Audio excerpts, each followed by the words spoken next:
बिस्मिल्लाहिर्रहमानिर्रहीम। अस्सलाम वालेकुम। कैसे हैं आप सब? सऊदी अरब के एक शख्स ने किसी फ़िलिपाइनी औरत से छुपकर शादी की। चूँकि वो पहले ही शादीशुदा था और पहली बीवी के साथ औलाद भी थी। जब इस शख्स को बीमारी लाहक हुई तो इसने अपनी पहली बीवी से जो औलाद थी इनको वसीयत के लिए जमा किया और इनमें से अपने बड़े बेटे को बताया, बेटा मैंने छुपकर किसी फ़िलिपाइनी औरत से भी शादी की हुई है, मेरे बाद इनका ख्याल रखना और वरासत में इनको भी हक देना, और साथ ही इनका मुकम्मल पता भी दिया जहां वो रहती थी। कुछ दिन बाद वो शख्स वफ़ात पा गया तो इनके बेटे काजी के पास गए और पूरी तफसीलात बता दी।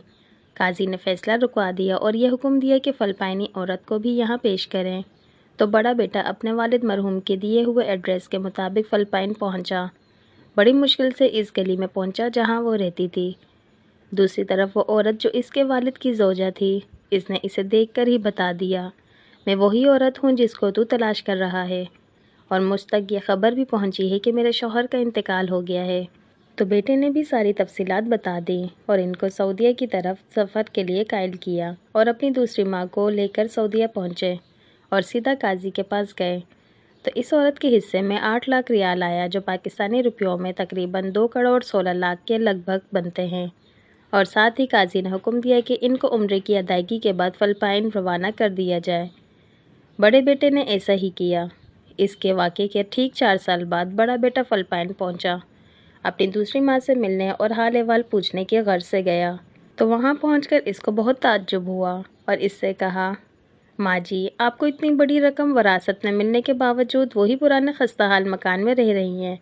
माँ जी इसका हाथ पकड़कर एक जगह ले गई जहाँ एक बड़ा इस्लामी इदारा कायम था। वहाँ हाफिज़ुल कुरान का शोबा भी था और यतीम खाना भी। माँ जी ने कहा, बेटा सर उठाकर इदारे के बोर्ड की तरफ देखना। बोर्ड देखकर बेटे की आंखों में आंसू उमड़ आए, क्योंकि बोर्ड पर इनके वालिद का नाम लिखा हुआ था।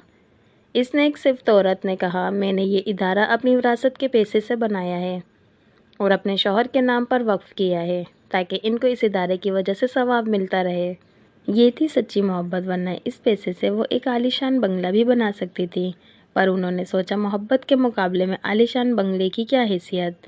बंगला तो आर्जी चीज़ है, अलबत्ता ये इस्लामी इदारा इनको और इनके शौहर को आखिरत में काम आएगा। जब बेटा सऊदीया वापस आया तो अपने दूसरे भाइयों को भी इस बारे में आगाह किया। तमाम भाई इस रात जागते रहे और बाहम मिलकर चंदा जमा किया। इसी एक रात में 5 मिलियन रियाल अपने वालिद मरहूम से मंसूब इस इदारे के लिए उन्होंने चंदा जमा किया, जिस इदारे को इनकी दूसरी माँ ने इनके वालिद से बेलौस मोहब्बत की बुनियाद पर कायम किया था। सुभान अल्लाह। अरबी अखबार के एक कॉलम का तर्जुमा। इस ज़माने में रईसों की औलादें वरासती रकम के उसूल के लिए अपने वालिदैन के मरने का इंतज़ार करती हैं और फिर इनके मरने के बाद विरासत में मिली हुई जायदाद को हराम कामों में उड़ा देते हैं। जो सच्ची मोहब्बत करते हैं अपने मरने वाले को तोशे आखिरत भेजने की फ़िक्र में रहते हैं। अल्लाह ताला हमें अक़ल और शऊर से काम लेने की तौफ़ीक अता फ़रमाए। आमीन। अगर वीडियो अच्छी लगी हो तो प्लीज़ लाइक लाज़मी कर दीजिएगा और कमेंट लाज़मी किया करें।